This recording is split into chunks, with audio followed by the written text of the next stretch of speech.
नगर निकाय चुनाव में भाजपा नगर पालिका परिषद के भाजपा के अध्यक्ष पद के प्रत्याशी अनिल नेगी ने गौचर स्थित 4 नंबर वार्ड में एक जनसभा का आयोजन किया। इस दौरान रुद्रप्रयाग के विधायक भरत चौधरी ने मुख्य वक्ता के रूप में कार्यक्रम में शिरकत की।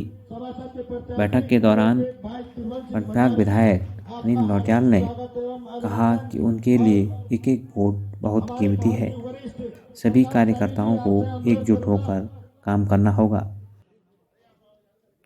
वहीं रुद्रप्रयाग विधायक भरत चौधरी ने कहा कि केंद्र व राज्य में भाजपा सरकार है, इसलिए भाजपा प्रत्याशी की जीत जरूरी है ताकि विकास के कार्य तेजी से हो सके।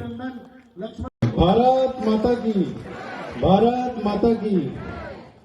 गौचर के जो हमारे जनप्रतिनिधि हैं वो बेहतर बता पाएंगे और विकास एक सतत चलने वाली प्रक्रिया है, वो कभी भी नहीं रुकती है।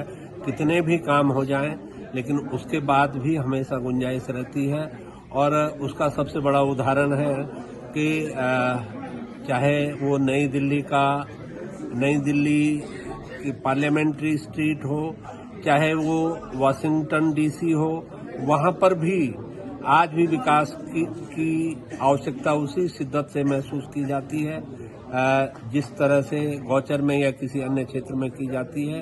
एक वाइब्रेंट सोसाइटी में ये हमेशा विकास की जो ललक है वो बनी रहेगी। तो मेरे ख्याल से गौचर को अगर हम देखें तो भारतीय जनता पार्टी का जो पिछला 10 साल का केंद्र सरकार की अगर मैं बात करूं, जो 10 साल का कार्यकाल है, उसमें ऐतिहासिक उपलब्धियां गौचर ने हासिल की हैं। और आने वाले समय में, क्योंकि नगर पालिका में भी हमारा यहाँ पे मेयर जो चेयरमैन है वो बनने जा रहा है, विधायक हमारी भारतीय जनता पार्टी के हैं और बहुत ही वरिष्ठ विधायक हैं, तीसरी बार इस समय प्रतिनिधित्व कर रहे हैं।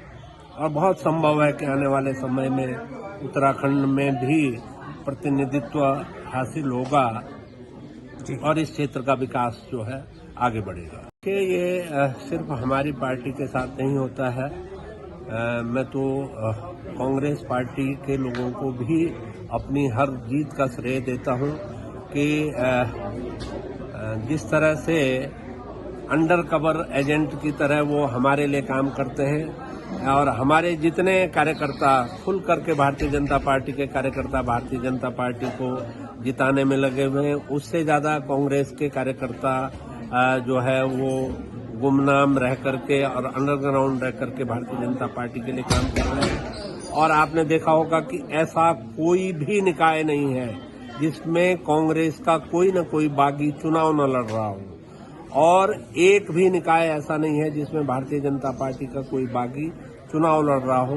तो ये दर्शाता है इस बात को कि हमारी पार्टी एक अनुशासित पार्टी है और हमारा कार्यकर्ता एक अनुशासित कार्यकर्ता है।